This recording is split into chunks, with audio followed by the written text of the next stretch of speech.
এগুলো তো কোনো চর্চাই শুরু হয়। প্রচলিত রাজনীতির যে নেতিবাচক ধারার কথা আপনি বলছিলেন, সেটি ভাঙতে নতুন রাজনৈতিক দলগুলো আসলে কিভাবে ভূমিকা রাখতে পারে? নতুন রাজনৈতিক দলগুলি ভূমিকা রাখার সুযোগ কিন্তু সীমিত, কেননা এটা তো চর্চা, কালচারের বিষয়। কি কালচার হয়েছে আজকে? যদি আপনার একটা জায়গায় আপনি নমিনেশন দেওয়ার ক্ষেত্রে আপনি যদি মানে তাকে তার অর্থ অনুদানকে আপনি প্রায়োরিটি দেন, তাহলে কি আপনি কি যোগ্য নেতা পাবেন, যে ভালো ভালো নেতা পাবেন? একটা সময় কিন্তু রাজনীতিবিদরা আবার আক্ষেপ করে যে রাজনীতিতে ভালো মানুষ নেই।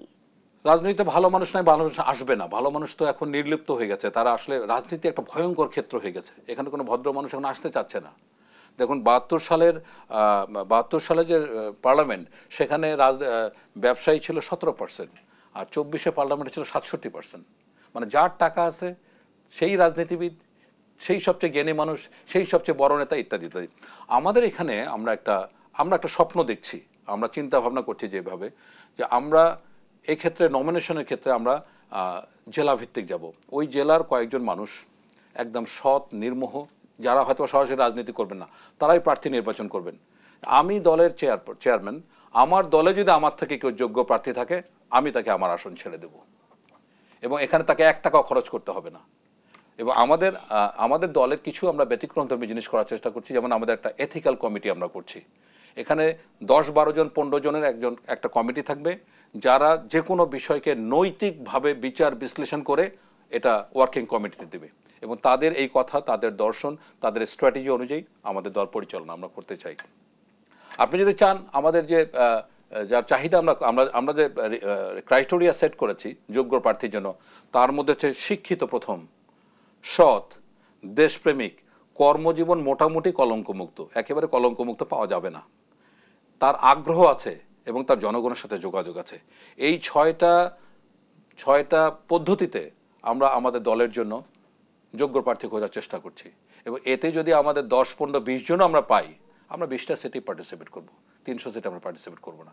সরি, মানে আমরা কোনোভাবে স্ট্যান্ডার্ড করতে চাচ্ছি না, এবং এই জন্য আমাদের দলে অনেক বড় বড় মাপের মানুষ আসতে চেয়েছেন, আমরা তাদেরকে অ্যাকোমোডেট করিনি এখন পর্যন্ত। তো এটা হচ্ছে আসলে বলার মতো কিছুই আমাদের করিনি। আমরা স্বপ্ন দেখছি, এবং আমরা এখন পর্যন্ত আমরা বলেছি কোনো ব্যক্তি, কোনো প্রতিষ্ঠান, কোনো দেশ, কোনো সংস্থার আমরা এজেন্ট বাস্তবায়ন করব না। এবং আমরা বলেছি আমাদের অ্যাকাউন্টিং ইজ ট্রান্সপারেন্ট। আমরা আমাদের অফিসিয়াল আমাদের যে অ্যাকাউন্ট থাকবে, এটা আমরা পাবলিক করে দেব, যে কেউ যে কোনো সময় এখানে ঢুকতে পারবে।